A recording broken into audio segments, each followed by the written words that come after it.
조심, 아니야, 열심히 되어 있네.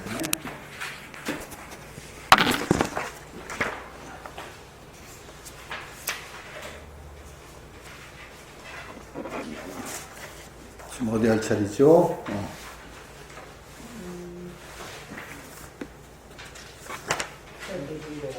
예? 우선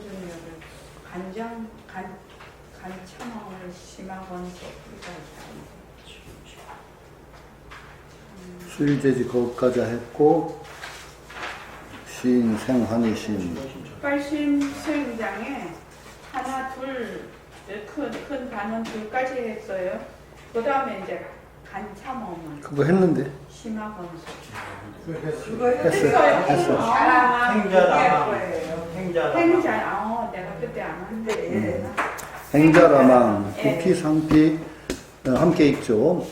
행자라망, 구피상피, 도인연의 위입소, 수유제지 거가자, 제불신, 생리우신, 설무도행, 주산실자, 충성신, 생환신.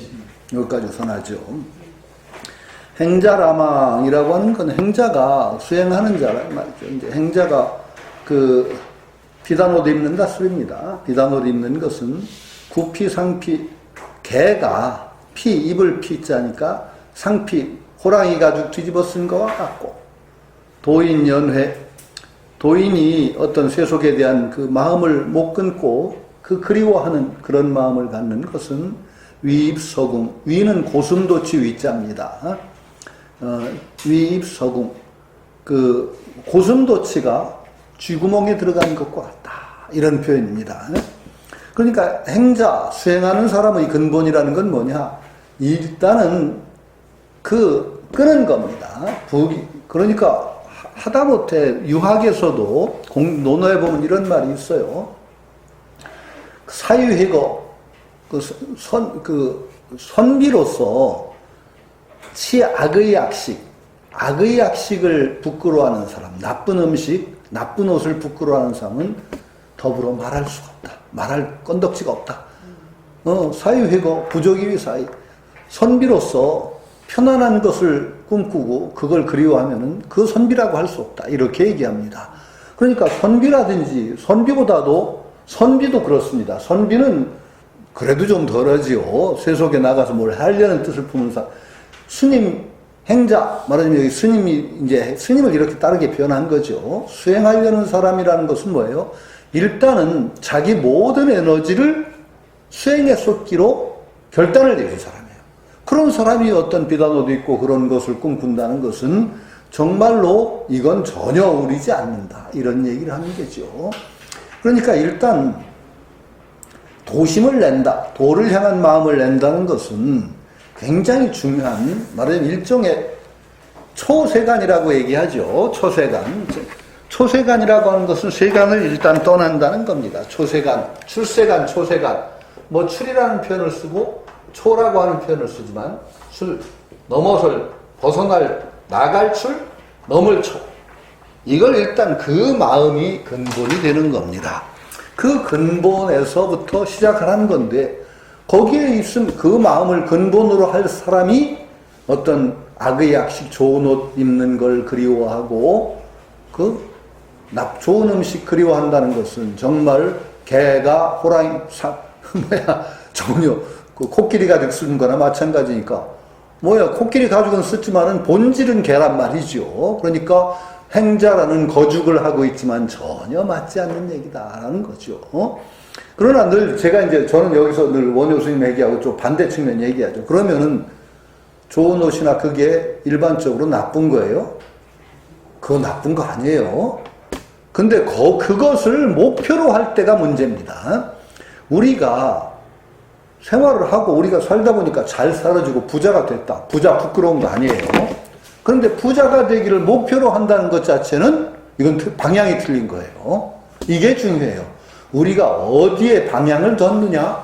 정말 사람답게 살고 정말로 어떤 도를 이루겠다는데 뜻을 두었다라는 것은 그것을 목표로 하는 것이기 때문에, 목표로 하다 보면은 그게 충족 안 될 수가 있어. 정말 맛있는 거 못 먹을 수 있고, 좋은 옷 못 입을 수 있어. 그게 부끄러운 일이 아니란 말이에요. 전혀 원래 그게 목표가 아니기 때문에. 그러나 그게 왔어. 그럼 어떻게 해요? 억지로 버려야 돼요? 그렇지 않단 말이에요. 그러나 스님들은 또 달라요. 스님들은 애초에 내외를 철저하게 그렇게 살기로 아주 게을러 결정이 된 분들이에요. 그러니까 그분들은 절대로 외적으로 오더라도 그걸 누릴 수가 없도록 규정이 된 분들이에요. 그러니까 그분들은 절대 그렇게 하면 안 돼요. 얼마나 이렇게 계율이 엄해요. 계율로 따지면은요. 스님들 계율은 진짜 엄합니다. 아니, 그 계율을 생각 안 하고 경을 읽으면은 잘 이해가 안 되는 대목이 있어요. 유마경 같은 데 보면 어떤 얘기가 나오느냐. 유마거사의 방에 들어갔을 때 천녀가 그 방에 있을 때 천녀상 꽃을 뿌려요. 꽃을 뿌리는데 보살들의 옷에는 꽃이 다 떨어지고 흘러내려버리는데 스님 옷에는 전부 꽃이 달라붙어. 스님들이 그 꽃을 떼려고 난리를 치는 얘기가 나와요. 왜 난리를 치느냐? 그냥 붙으면 어때서 그 난리야? 근데 계율에 어그러져요. 스님은요 절대 장식 하나 못하게 돼 있습니다. 향수 같은 거 못 뿌려요. 그 꽃 같은 거. 그러니까 스님들은 떼려고 난리지. 그러니까 떼려는 마음이 오히려 걸려서 안 떨어지는 거야. 또 거꾸로. 그래서 그 얘기가 유마거 경에 나오잖아요. 그런데 그게 왜 경에 그 얘기가 나오냐? 스님들이 왜 그 꽃을 떼려고 난리냐? 계율에 어그러지거든. 스님들은 떼야 돼. 꽃 같은 거 장식하면 안 돼. 그러니까 오히려 더 달라붙는 그런 기묘한 현상이 일어나는 게 유마경이죠. 그러니까 계율은 굉장히 무서워요. 스님들에게 계율은, 스님들이 계율을 또 안 지키면은 스님으로서의 자격이 없어요. 계율을 안 지키려면은 스님을 관둬야 돼. 계율을 안 지키며 스님 한다는 건 참으로 그건 무서운 얘기가 돼요. 정말 큰 업을 짓고 죄를 짓는 거예요.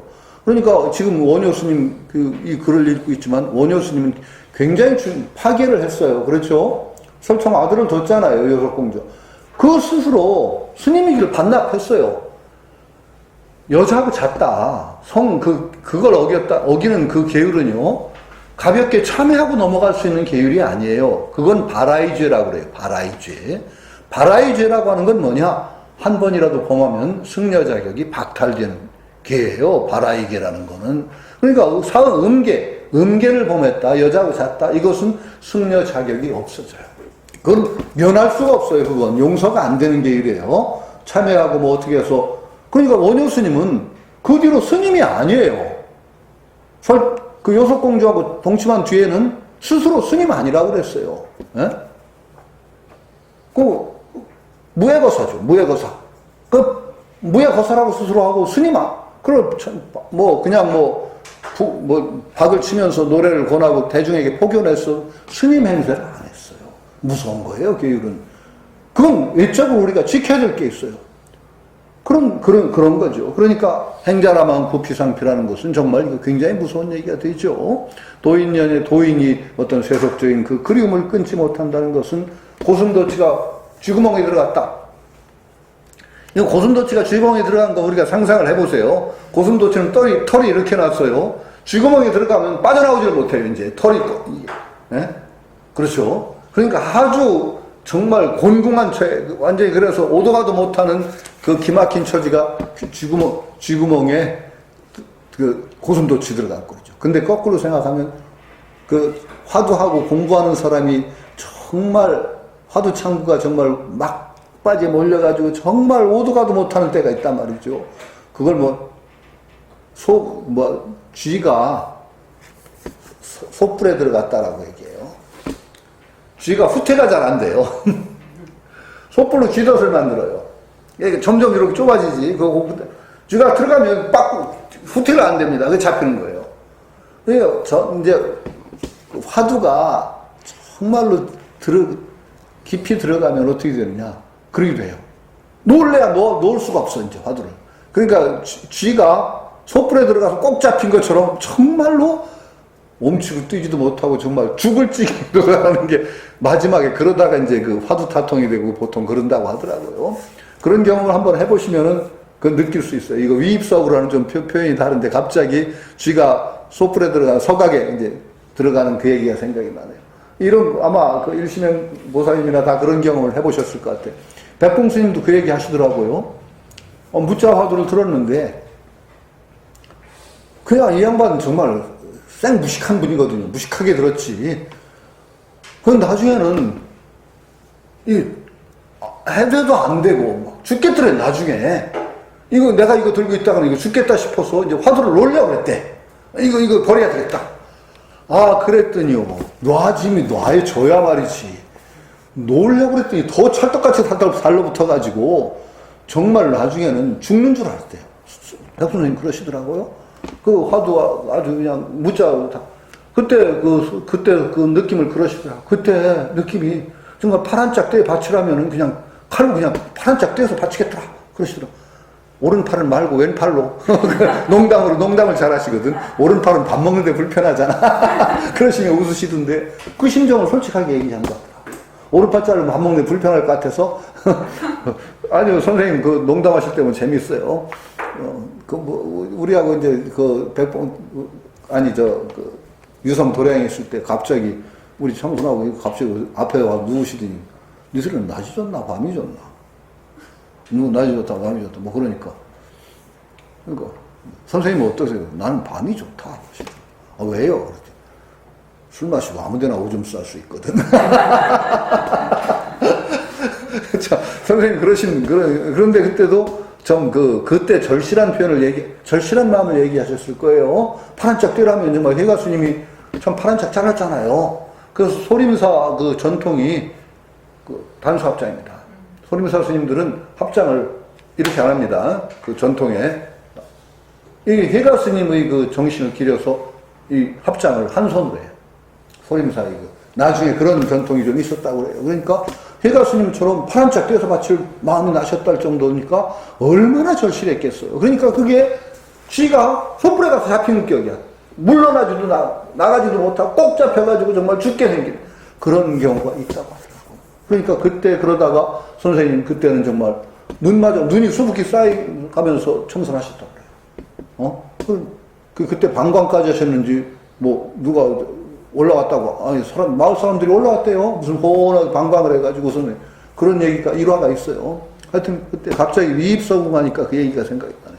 이게 참 그런 얘기라는 거죠. 그러니까 우리가 방향을 어디로 정하느냐, 우리 제가자의 입장에서 얘기하면 어떻게 얘기해야 되느냐, 스님들은 계율 얘기하고 우리는 방향을 올바로 정해요. 우리가 어디로 갈 건가를 방향을 정하는 게 중요해요. 목표가 거기 있지 않으면 그거 성취 안 했다고 해서 부끄러울 게 없어요. 당연히 따라오는 것은, 그러나 우리는 또 멀리 할 것도 없어요. 논어에 그런 얘기가 있어요. 제자가 물었죠. 비니무천 부의무교하여 가난하되 아첨하지 않고 부유하되 교만하지 않다면 어떻겠습니까? 라고 물으니까 공자가 뭐라고 대답하느냐? 괜찮지. 그런데 뭐가 더 좋으냐? 이것만은 못해. 비니라 부의호래. 가난하면서도 자기 즐길 것을 즐기고 도를 즐기는 거야. 부유호래, 부유하면서 예를 좋아해서 주변 사람들에게 혜택을 주고 어떤 문화를 일으키고 하는, 그게 더 낫지. 왜 꼭 가난하되 아첨하지 않고 소극적인 데로 가니 너는? 이런 얘기예요. 부의무교, 부유하되 교만하지 않고 하는 소극적인 데로 갈 거 없다. 가난하되 구애받지 않고 도를 즐기는 마음을 놓지 않고 부유함을 이용해서 정말 문화를 일으키고 하는 그런 것을 한다면 그게 더 낫지 않니? 공자 한 말이거든요. 이건 똑같아요. 우리한테 똑같아요. 부유함이 나쁜 거 아니거든요. 어떤 경전에 또 그것도 부처님이 그랬대요. 지옥의 고통을 겪을지언정 가난의 고통은 겪지 않으리. 그렇게 말한 경전이 있답니다. 그건 무서운 얘기예요. 우리가 현실적인 괴로움 엄청나게 큰 거예요. 이건 다 별거 아니다. 그렇지 않아요. 현실적인 복, 이거 굉장히 중요합니다. 그 속에 한번 괴로움에 빠지면은요, 딴 마음을 먹기가 힘들다니까요. 현실적으로 정말 괴로운 처지에 들어가면은 도구 뭐고 안 돼요. 어지간하면 그거 안 되는 겁니다. 공부가 안 돼요. 정말이에요. 하다못해 서양에 스쿨이라는 말이 여기서 나왔다고 그래요. 스쿨, 학교란 말이. 스콜레인데, 여유란 뜻이에요. 여유가 있어야 학교라는 공부가 되는 거예요. 정말 아무 여유가 없다? 아무것도 안 돼요. 여기 오시는 분들 다 복 받으신 분들. 적어도 그 여유라는 건 또 자기 나름대로 여유야. 천을 가지고 있어 여유 없는 사람도 있고 100을 가지고 여유 있는 사람이 있거든요. 어쨌든 간에 가장 기본적인 것이 전혀 충족이 안 됐다. 공부 안 됩니다. 안 됩니다. 굉장히 중요한 거예요. 가장 기본적인 건 어느 정도 충족돼야 될 겁니다. 그 부처님이 정말 지옥의 고통을 겪을지언정 가난의 고통을 겪지 않으려 한 말이 실감날 수도 있는 얘기죠. 근데 그러니까 어쨌든 간에 출가인의 입장에서는 계율로 금해져 있습니다. 전혀 정말로 자기 그 수행하는 에너지 그것을 확보하는 그 이상의 것은 노력을 하면 안 되는 거예요. 스님들은. 그러니까 하다못해 제가 계속 말씀드리지만 노동 용납이 안 돼요. 스님들은. 농사 짓고 노동한다? 그거 자기 생계를 위한 것이거든요. 그거 하지 말라는 거거든요. 스님들은. 그건 모조리 제가자한테 의존하라는 겁니다. 빚을 지는 거예요. 그러니까 그 대신에 모든 에너지를 수행에 쏟기로 작정을 하고 출가한 거죠. 그러니까 그런 분들이 이런 데 마음을 쏜다는 것은 정말로 그건 자격이 없죠. 이건 정말 한국 승려계에도 한 번은 정말 다시 한 번 이거 들어야 됩니다. 승려라는 게 얼마나 무서운 거냐, 출가한다는 것이 얼마나 무서운 거냐, 이 아마 원효 스님의 글을 읽으면서 스님들은 한 번 더 채찍질을 하셔야 될 대목이고, 제가자들은 그 정신에 대해서 한 번 다시 음미해야 될 대목일 겁니다. 수유재지 거읍가자, 그 다음에 수유재지, 비록 재주와 지혜가 있다고 하더라도, 거읍가자, 거읍가, 읍이나 마을에 머무르는 자는 재불시인 생비우심, 재불이 여러 부처님들이 시인에 대해서 생비우심, 일으킨다. 비우심, 슬퍼하고 근심하는 마음을 일으킨다. 이렇게 된 거죠. 그런데 이건 토를 다르니까 문장이 이해가 되지만은 한문으로 그대로 쓰면 한문 문장이 안 됩니다. 보세요. 그대로 써볼게요.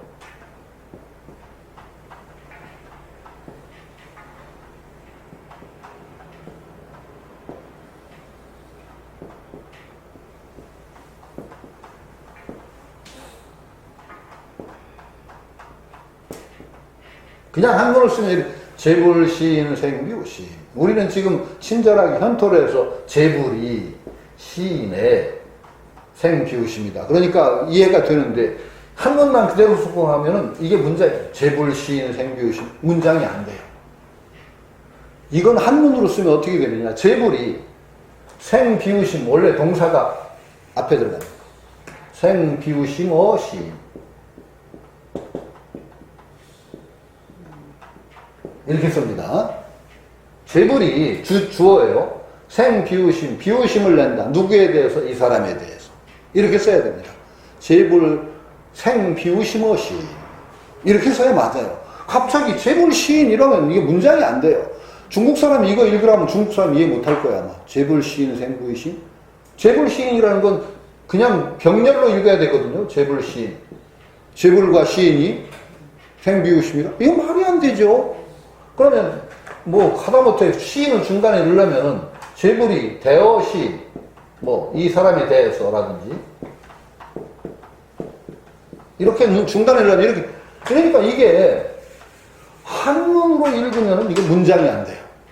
그래서 제가 사실은 여기 들어오기 전에 이시명 교사님하고 잠깐 얘기를 했지만은 저 의심을 해요. 이 발심수행장이 정말 원효 스님 저작인지가 조금 의심스러워요. 원효 스님 대학자예요. 노자장자까지 다 읽으신 것 같아요. 제가 원효 스님 글을 읽어보면은. 그런데 우리가 읽어도 이게 완전히 이거 한국식 콩구리식 같은 거예요. 쉽게. 재불시인 생비우심이란 말은 한문을 아는 사람이, 제가 써도 이렇게 안 써요. 재불시인 생비우심이라고 안 써요. 적어도 재불 생비우심어 시인. 이렇게 써요. 저라도. 이래야 문장이 돼요. 근데 갑자기 재불 시인 생비우심이라는 건 문장이 안 돼요. 한문으로는 문장이 안 되는 거예요. 그래서 이거 혹시라도 우리나라 조선기에 조선 시대의 스님이 원효 스님의 가탁해서 이 지체하는 하는 그런 생각이 들 정도. 이건 좀 약간 저는 원래 좀 빼딱해요 사람이. 철학하는 사람은 좀 빼딱해야 돼요 원래. 그 철학은 제 제자들이 참 자랑스러운 건대 철학과 제자들이 자랑스러울 때가 있는데 해마다 그 건대 철학과에서는 축제를 여는데 학술제에 비슷하게 열어요. 그때마다 해마다 표제어를 정합니다. 근데 한 해의 표제어가 뭐였느냐? 느낌표에 물음표 붙이. 느낌표에 물음표를 붙이라. 느낌표에 물음표를 붙이라. 이렇게 표어를 줘요. 느낌표에 물음표 붙이는 게 철학이에요. 남들이 느낌표 팡팡 찍고 맞아 그래 그럼 과연 그래? 왜 그래? 이게 철학이거든요. 우리도 철학하지 않더라도 느낌표에다 물음표 붙이는 연습을 좀 해보셔야 됩니다. 남들이 다 그렇다고 느낌표 팍 찍을 때 정말 그래? 왜 그래? 이게 바로 철학의 마음이거든요. 그리고 이 마음을 가지면 여러분도 삶이 달라집니다. 음미를 할 수가 있어요. 굉장히 중요한 거예요. 저는 원효스님 이 글을 읽다가 의심이 드는 거예요. 어떻게 한문을 이렇게 쓰셨을까? 원효스님이 나라도 이렇게 안 쓸 것 같은데 그러고 말아요. 앞으로도 굉장히 그러니까 이게 말하자면 콩글리시 같은 한문이 아니라 콩글리시가 아니라 한문이 아니라 한문. 우리 한자로 가만히 있어. 갑자기 왜? 갑자기 왜 한자가 우리 한국이라고 하고 한자. 이 맞나요? 이 한문이 나와. 한문. 이 한이 아니라. 한문은 한자 음은 같으니까. 한문 같아, 한문. 이 말하자면 재불시인, 이건 꼭 재불시인도 그런 거예요. 재불이 그러니까 이 사람에 대해서 비우심, 슬퍼하고 근심하는 마음을 내고, 설이라는 것은 설치한다는 뜻인데, 가정, 만약, 이런 가설한단 말이에요. 만약, 설사, 우리가 설사라는 표현을 쓰죠. 그 설사라는 뜻이에요. 무도행, 설무도행, 설사, 도행이 없더라도, 주산실자, 산실에 머무는 사람, 산의 방에 머무는 자는 중성이 시인의 생환희심, 여러 성인들이 이 사람에 대해서 환희심을 내는 것이다. 그러니까 정말로 도를 위해서 출가한 사람에 대해서는 그 쇠속에 사는 사람들에 대해서는 근심 걱정하는 마음을 내고 그러니까 출가한 사람에 대해서는 환희심을 낸다. 철저히 출가자 위주로 쓰신 거예요. 출가자는 존중받아야 돼요. 참 큰일이에요. 그런데 앞으로 출가자 안 나옵니다. 점점. 이거 어떻게 해요? 어떻게 할 거예요? 출가자가 앞으로 많이 생길 거라고 보시는 분 거의 희망 없어요. 지금 한 일가구 일자녀도 힘들어요. 그렇죠? 일가구 일자녀도 힘든데 출가자 많이 나오면 정말 더 큰일이야. 안 그래요? 일가구 일자녀도 힘든데 앞으로 더 안 나옵니다. 큰일이에요, 큰일. 근데 출가자 예전에는 그렇지 않았어요. 출가의 마음을 낸다는 건 굉장히 소중한 거예요. 굉장히 큰 결단이고 그런 분들이 많다는 건 아마 사람을 낸 큰 복일 거예요. 그런 출가의 마음을 낸 사람이 적어도 세속적인 용락을 위해서 자기 이익을 위해서 쓰지는 않을 거 아니에요. 그래서 어떤 사람이 살아야 될 올바른 길에 대해서 정말 온몸을 바치는 분들이 많아진다는 건 큰 복인데 지금 상황에서는 불가능합니다. 불가능합니다. 참 큰일이에요. 그러니까 이건 일부 맞는데 일부 참 큰 것. 요것도 한문 문장으로 제대로 갖춰쓰면 어떻게 쓸까 한번 제가 써볼게요. 어떻게 써야 되느냐. 제대로 부드러운 문장이 되려면 어떻게 해요?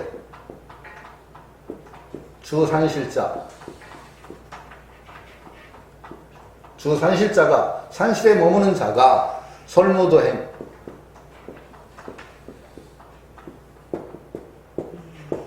산실자가 도행이 만약 없다고 할지라도 재불 중성이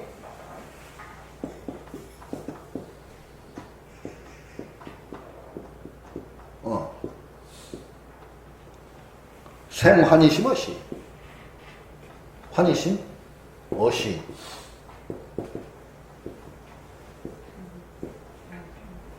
이렇게 해야 문장이 부드러워요. 이렇게 문장이 한문으로 보면은 주산실자가 산실에 머무는 자가 가령 설사 도행이 없다고 하더라도 중성들은 환희심어신 이 마음, 이 사람에 대해서 환희심을 낼 것이다. 이렇게 돼야 한문 문장이 부드럽죠. 그런데 이거 그냥 토를 붙여놓으니까 이게 돼요. 한글식으로 토를 붙이니까 이게 돼요.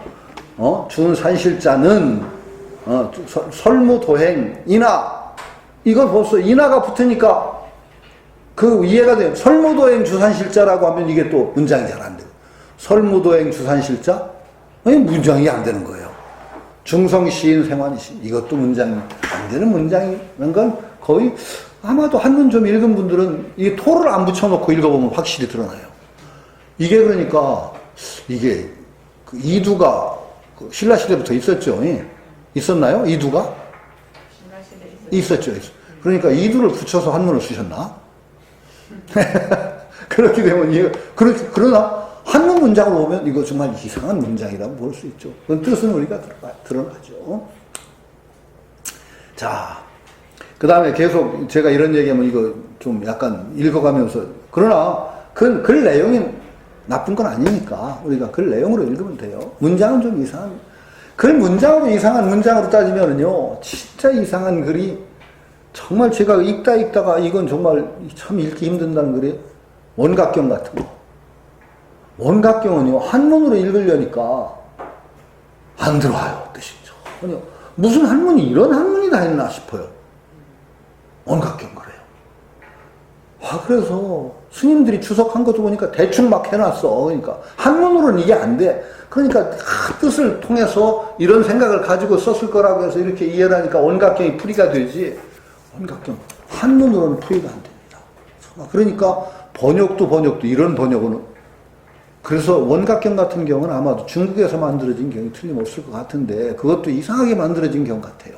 그런 경들이 그런데 상당히 중요시되는 경전이기 때문에 그런데 한문으로 읽으면은 도대체가 읽어낼 수가 없는 경이 원각경이라는 거죠. 딴 경전하고 다릅니다. 그런 점에서는. 그런데 이것도 그런 내용이죠. 좀 넘어가죠 뭐.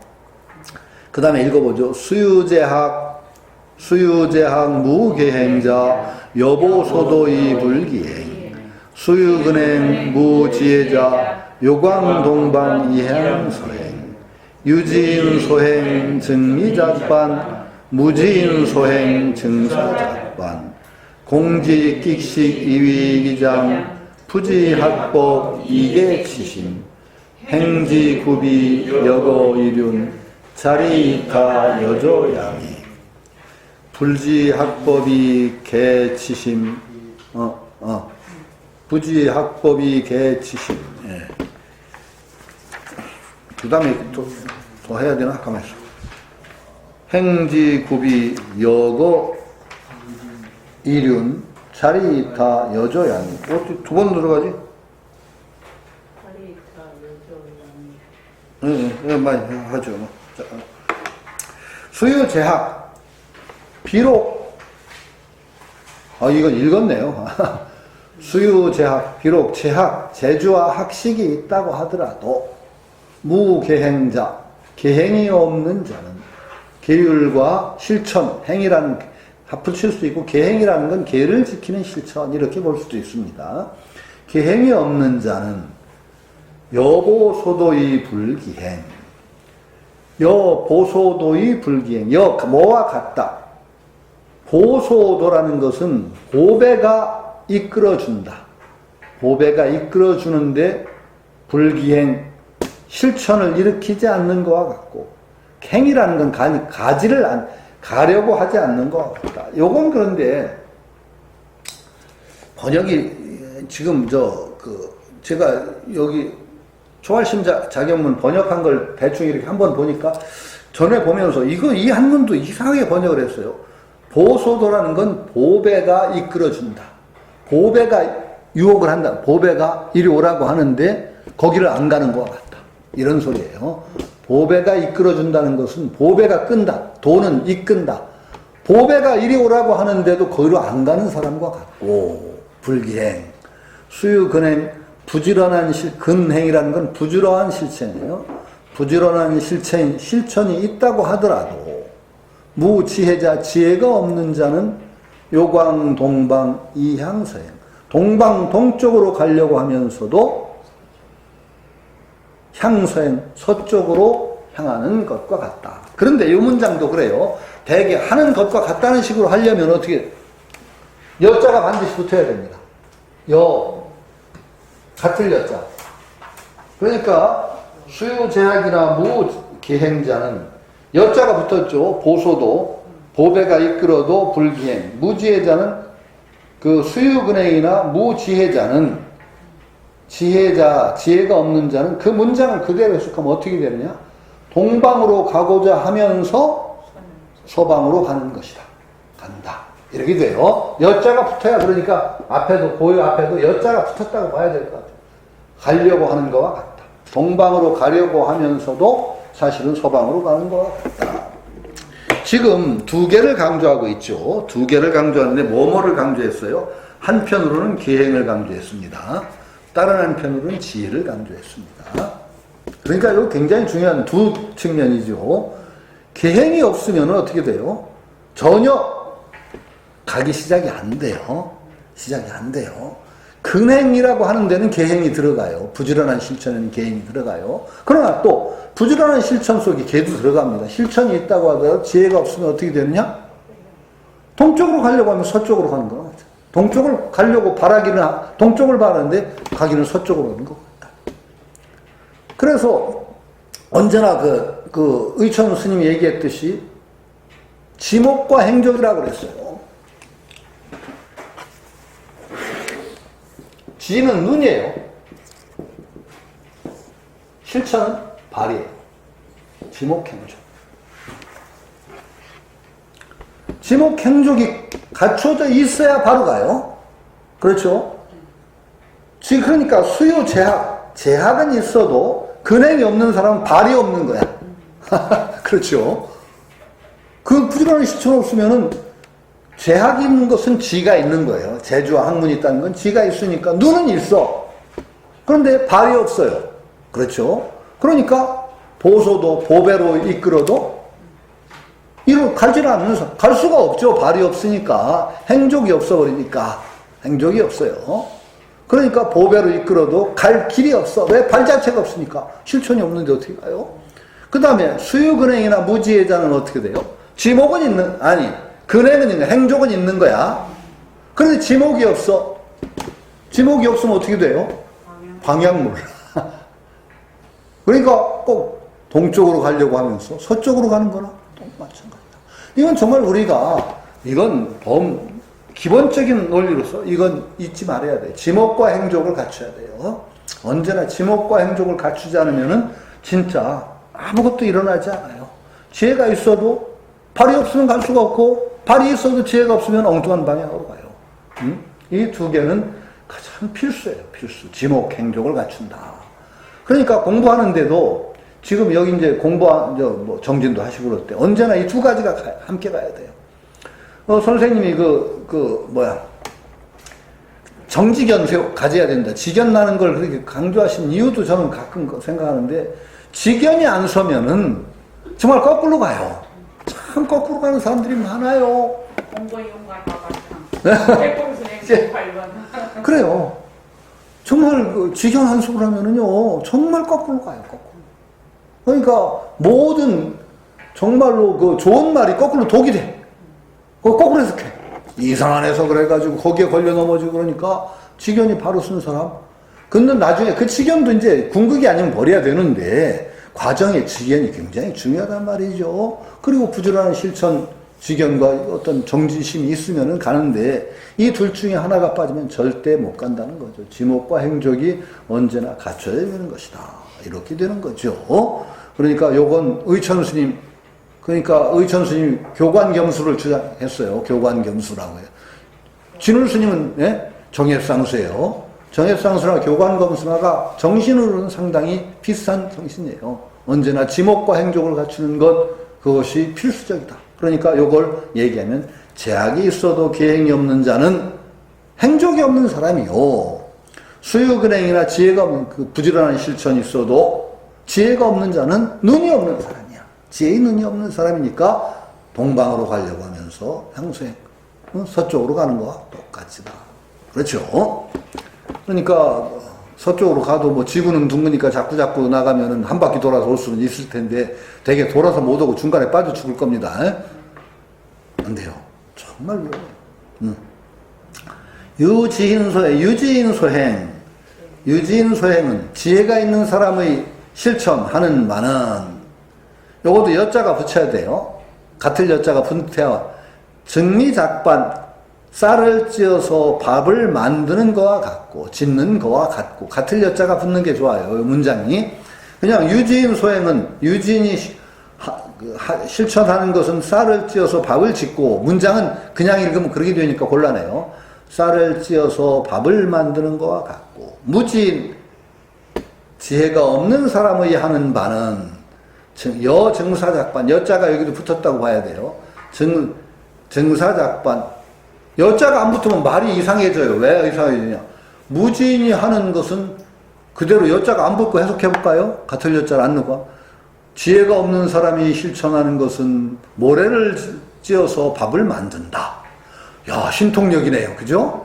모래를 찧어서 밥을 만들 수만 있으면 얼마나 좋겠어요. 여자가 안 붙으면 그렇게 해석이 되는 거예요. 그러니까 여자가 반드시 붙어야 돼요. 여기 문장상으로는. 지혜가 없는 사람이 하는 짓은, 하는 것은 뭐냐? 그대로 문장을 읽으면 그대로 한문 문장은 어떻게 되느냐? 모래를 쪄서 밥을 짓는다.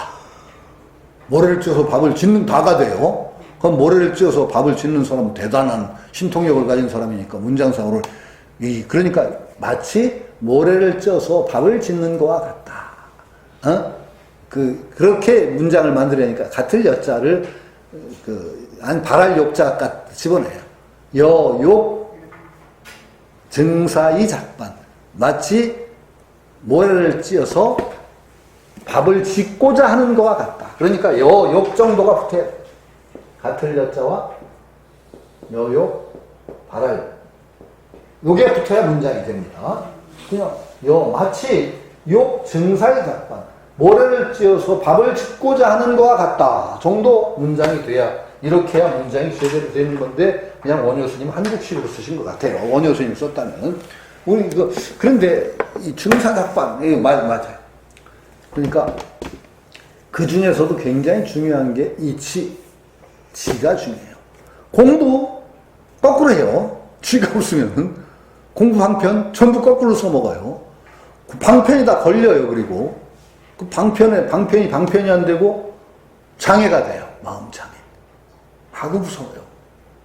참 묘하게 좋은 말 가지고 장애 일으키는 분들, 앞으로 공부하신다는 분들 보다 보면 많이 봐요. 그런 데 걸리지 마세요. 주변에 정말 좋은 말이 오히려 그 말에 걸려서 꼭 걸려 넘어지는 분들을 앞으로 공부해 나가시다 보면 볼 거예요. 많이 보셨죠? 참 무서워요. 참. 그리고 참 이상한 짜잘한 데 빠져가지고 그냥 그걸 모아 성취한 것처럼 날뛰는 분들 보면은요, 정말 불쌍해요.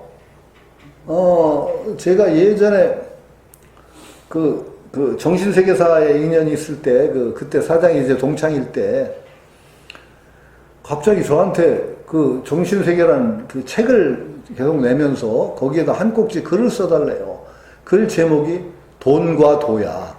돈과 도. 돈에 대해서 쓰고 도에 대해서 쓰는데, 도에 관해서 저 한 꼭지를 써달래요. 근데 내가 도를 잘 모르는데 무슨 도를 쓰라고. 아니, 네가 쓰래. 하여튼 친구놈이 하도 그냥 그러니까 할 수 없이 도라는 꼭지를 제가 쓰게 되고, 돈이라는 꼭지는 딴 사람이 쓰고, 글을 2개를 쓰는데, 왜 돈에서 니은만 떼면 도가 되니까 가까운지 모르겠는데, 도를 쓰라는데 이게 쓸 길이 없어요. 길에 대해 쓰는 거니, 길. 그래서, 친구놈 때문에 하도 맞기는 맡아서, 나중에 어느 날 갑자기, 제 술도 별로 못하는 술 한 잔 먹고 들어간 날, 모르겠다고, 와르륵 해서 글을 써줬더니, 글 좋다고 소리를 듣는데, 그때 글 내용이 그런 거였어요. 길인데, 길. 우리가 가는 길은 대도해야 된단 말이죠. 그러니까 대승의 본부가 될지언정 소승의 성과를 탐하지 않는다. 무서운 얘기예요, 그게. 대승의 범부가 될지언정 소승의 성과를 탐하지 않는다는 게 무슨 얘기냐? 큰 길을 계속 우리가 가다가 중간에 쓰러져, 거기서. 힘이 부족해서. 그럼 다음 생에 또 갈 거야. 큰 길을 갈 거야. 소승의 성과를 탐하면 어떻게 되느냐? 성과를 탐하면 조금 성취에 매달려가지고 거기서 왕노릇해. 그 얘기가 이제 비슷하게 저도 이거 어떻게 썼냐? 우리가 큰 길을, 궁극으로 가는 길을 택해서 꾸준히 가야 되는데, 가다 보면 어떻게 새길로 빠져가지고 조그만 봉우리가 이게 정상으로 가는 길인 줄 알았더니 가다 보니까 조그만 봉우리로 올라가서 끝났네, 길이. 그럼 어떤 줄 알았어요? 많은 사람들이 내려오기가 아까워. 저 높은 봉우리가 또 보인단 말이야. 이게 정상으로 가는 길로 올라갔는데 잘못 가서 조그만 봉우리로 올라가는 길을 올라간 거야. 아, 그런데 보니까 정상이 저기 쪽이 있거든. 아, 내려오기가 싫어. 그럼 어떻게 되는 줄 아세요? 거기서 왕노릇해. 큰 소리 치고. 자기가 여기서 뭐 했다고 이제 큰 소리 치는 사람들이 세상에 쇠고 쇠습니다. 세상에 쇠고 쇠습니다. 조그만 거 하나 얻어가지고. 무서워요. 근데 그 사람들이 힘이 없는 게 아니야. 공부를 안 한 것도 아니야. 되게 열심히 하는 사람들이야. 그러니까 그걸 가지고 큰 소리 치니까 넌 막 남한테 해봤어라고 하면 참 말하기 힘들어. 근데 아닌 건 아닌 거잖아요. 우리가 직연난 사람들 보면 저거 아닌 거거든. 저거 정말 조그만 봉우리 올라가서 거기서 왕노릇 하는 건 뻔히 보이는데, 옛날에 나 왕전에 이랬다고 큰 소리 치는 데는 참 할 말이 없어. 아이고, 참. 그런데 어떻게 해야 되냐. 비 오는 날 먼지라도 패야 되는데, 그러기도 힘들고. 무지인들이 그래요. 올바른 지혜가 안 뜨이면은요, 꼭 그렇게 조그만 새끼를 얻어가지고 가가지고 거기서 왕 큰 소리 치고 있어요. 많아요. 그러니까 그런 데 홀리지 마세요. 앞으로 공부하다 보면 그런 사람 만나요. 계속 만나. 자기가 왕년에 뭐 하고 뭐도 보고 뭐 하다 못해 조그만 신통 얻은 사람 많아. 신통 얻은 사람도 많아요. 왜? 신통이 나오거든. 신통이라는 건 불교 들어보면 신통을 부정하시면 안 돼요. 신통은요, 당연히 있는 거예요. 삼명육통이 부처님 말씀에 그대로 나와요. 공부하는 과정에 삼명육통은 자연스럽게 있는 거라고 불경에 아주 밝혀 있어요. 삼명육통은 모두 얻는 거예요. 가는 과정에.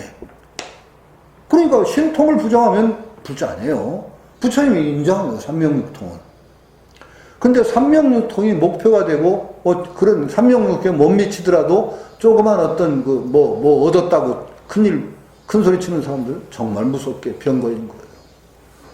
큰 길을 가다가 중간에 주저앉은 사람들 많고, 지혜가 올바로 트이지 않아서 사뜩한 거 조그만 얻어가지고 이게 진리라고 오기는 사람들도 많아요. 정말 많아요. 저는 참 숱하게 봤어요, 그러니까 증사작반이랑 마찬가지예요. 그러면 그러게 하면 어떻게 되느냐? 이게 더 무서운 게 이제 그게 자기가 안줄했기 때문에 안 내려와요. 더 안 가요, 이제.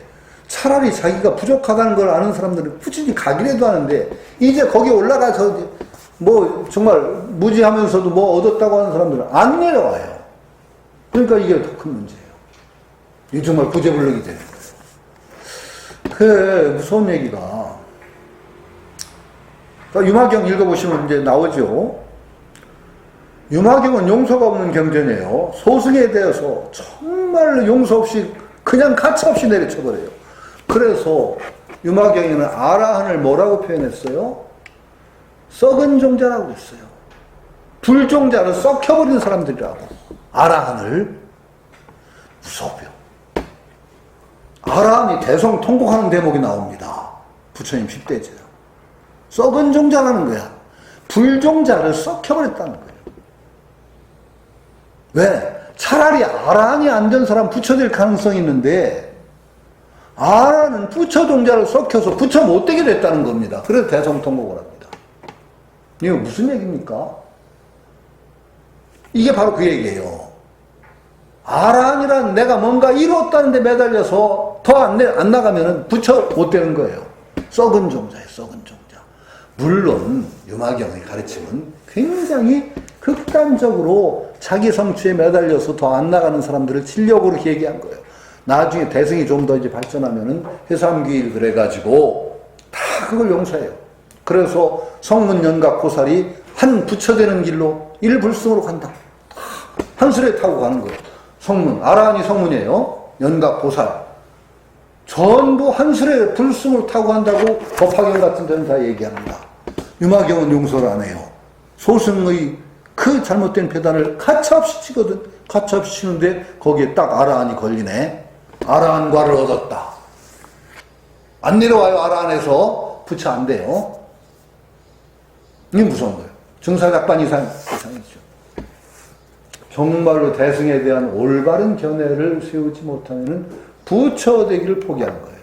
그러니까 대승의 본부가 될지언정 소승의 성과를 타면서는 안 된다는 말이 백풍스의 말씀이 그래 나오는 거예요. 우리가 궁극의 길을 가야 되는 거예요.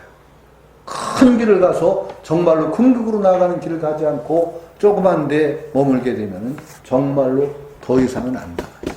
무서운 거예요. 그게 이제 올바른 지견을 가지고 대도를 분별할 줄 아는 지혜를 세워야 돼요. 올바른 정지견을 가지고 나간다는 게 그래서 무섭다는 거죠.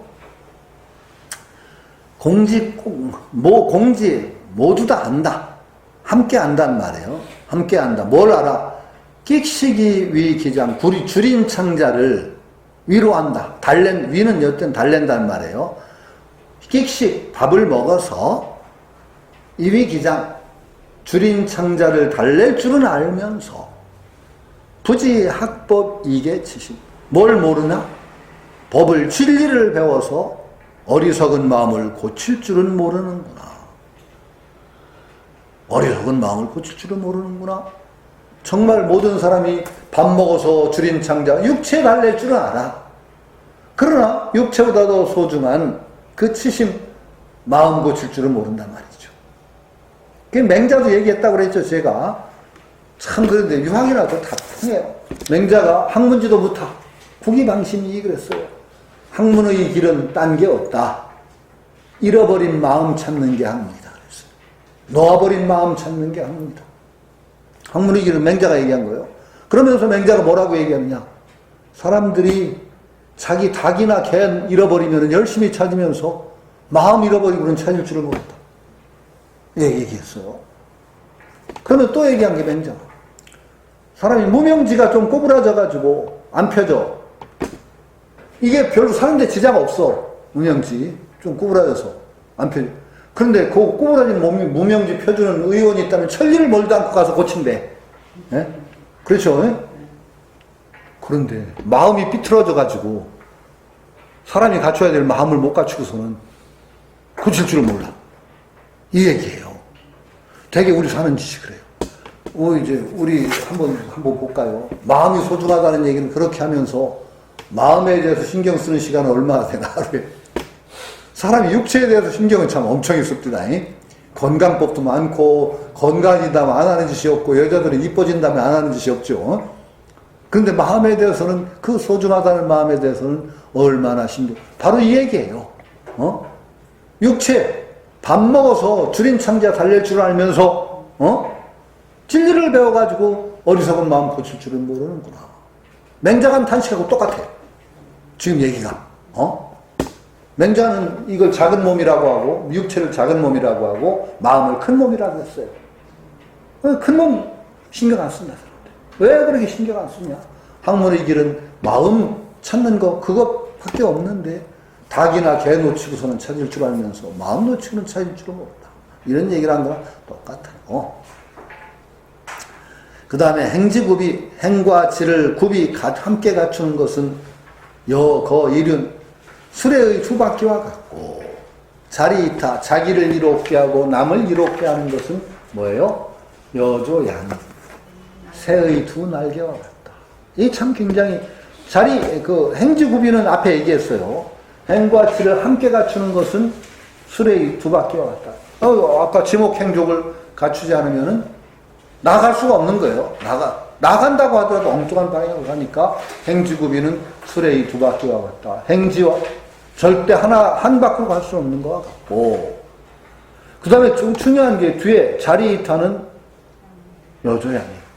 자기를 이롭게 하고 남을 이롭게 하는 것은 새의 두 날개와 같다. 이건 이제 다르게 표현해야 돼요. 자리이타는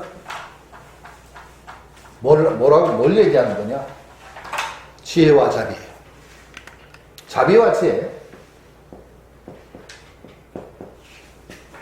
자리는 지혜고, 이타는 자비입니다. 불교를 무슨 종교라고 해요? 자비와 지혜의 종교라고 합니다. 이 자비와 지혜가 수레의 두 바퀴와, 새의 두 날개와 같다고 지금 표현한 거예요. 수행도 이 지혜만 가지고 수행 안 됩니다. 자비와 지혜가 함께 가는 것이 수행의 길입니다. 왜 그러냐? 연기적으로 봐서 저 혼자 수행을 못합니다. 제가 늘 강조하는데, 도둑놈 속에 끼어 있으면은 아무리 날뛰어도 좀 착한 도둑놈 수준에 머물러요. 절대 안 해. 나라는 여러분들이 여러분을 닦으려고 할 때 여러분을 똑 떼놓고 한번 닦아보세요. 어떻게 닦으실래요? 똑 떼놓고 한번, 똑 떨어진 여러분이 어디 있나 한번 찾아보세요. 없어요. 나라는 존재 자체가 원래 똑 떨어져 있지가 않아요. 수행은 이게 불교 집안의 조금 어려운 점의 하나가 뭐냐? 마음만을 따로 떼서 자꾸 다루다 보면은요, 병들기가 쉬워요. 참 병이 잘 들어요. 마음이라는 게 그것만 자꾸 들여다보고 있다 보면은요, 그 속에 빠져가지고 헤맵니다. 굉장히 위험해요. 그것만 해서 잘 될 수만 있으면 좋은데 잘 안 돼요. 그거 마음만 닦다가 병 안 든 사람이 별로 없다고 표현을 해요.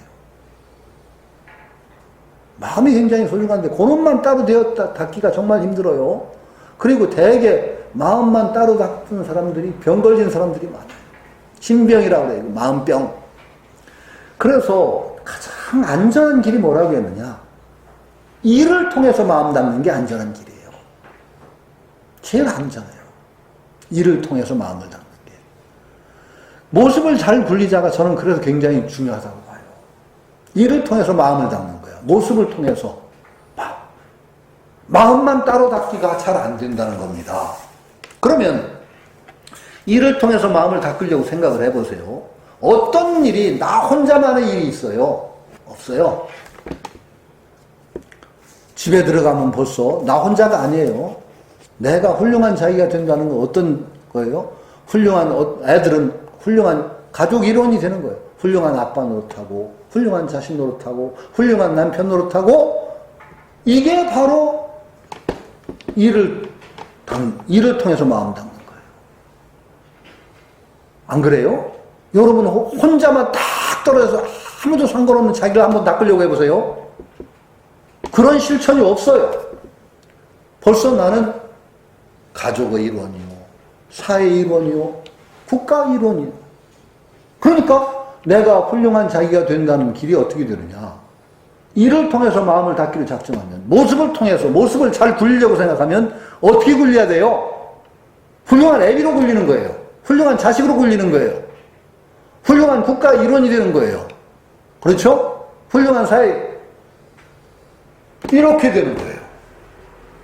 그게 바로 뭐냐? 내가 떨어져 있기 때문에 타 중생과 연결돼서 남과 자기를 함께 굴려나가는 거예요. 떨어지지를 않아요. 자비는 지혜가 있으면 자연스럽게 자비가 나오는 거지,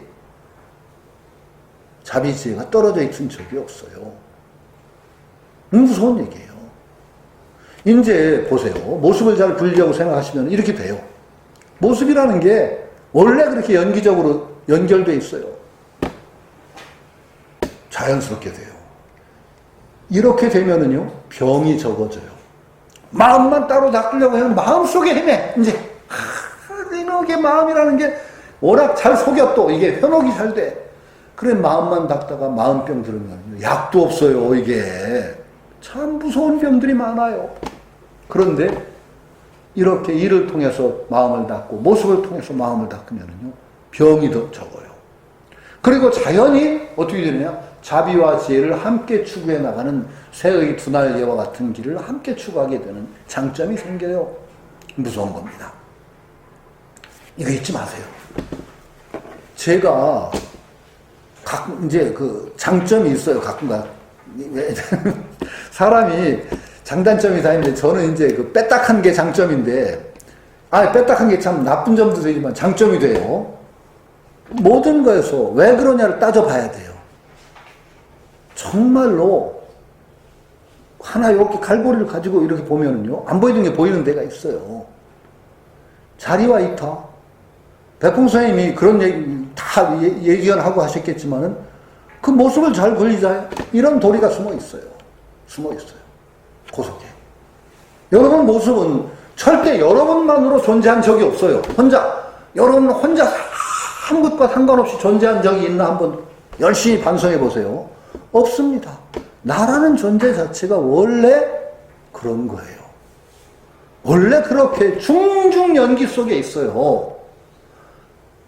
가족의 일원이며 사회의 일원이며 중생의 세계 시민이고 그 속에 내가 모습을 잘 닦아 나간다는 행위 자체가 어떻게 일어나느냐? 그거 다 깨놓고 나 혼자 모습만 닦고 어떻게 닦아요? 안 닦입니다. 그러니까 그렇게 모습을 닦으면 정말 불자들이 그렇게 닦고 나가면 세상이 바뀌어요. 왜? 내가 올바른 시민이 되려고 생각하는 순간에 정치의식도 생겨. 그렇죠? 불자들처럼 정치의식 없는 종교인들이 없어 도대체가. 지 혼자만 깨달으면 될 줄 알아. 안 돼. 왜 이런 거야? 이 모습을 잘못하면. 안 됩니다. 절대 안 됩니다. 그러니까 이렇게 닦으면은요, 불자들이 올바른 정치의식이 생겨.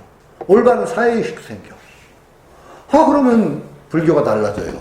불교가 달라지고, 정말 불자들이 살아가는 방식이 달라져서 세상을 바꾸는 사람이 돼요. 주변부터 바꿔요. 모습을 잘 닦아나가면 가정이 평화로워하죠. 그렇죠? 국가사회가 평화로워하죠. 얼마나 이게 활발한 힘들이 여기서 솟아나요? 여기 있단 말이죠. 자리이타가 둘이 아니에요. 원래가 둘이 아니에요. 둘이 아니기 때문에 새의 두 날개와 같다. 공부는 그렇게밖에 할 수가 원래 없어요. 그러니까 이걸 꼭 그렇다고 아예 못을 박아두시는 게 좋아요. 그리고 모습을 잘 닦아나간 길 속에 바로 여기 그게 있어요. 그렇게 해나가시면 될 거라고 저는 생각을 해요. 자, 오늘은 여기까지입니다. 예.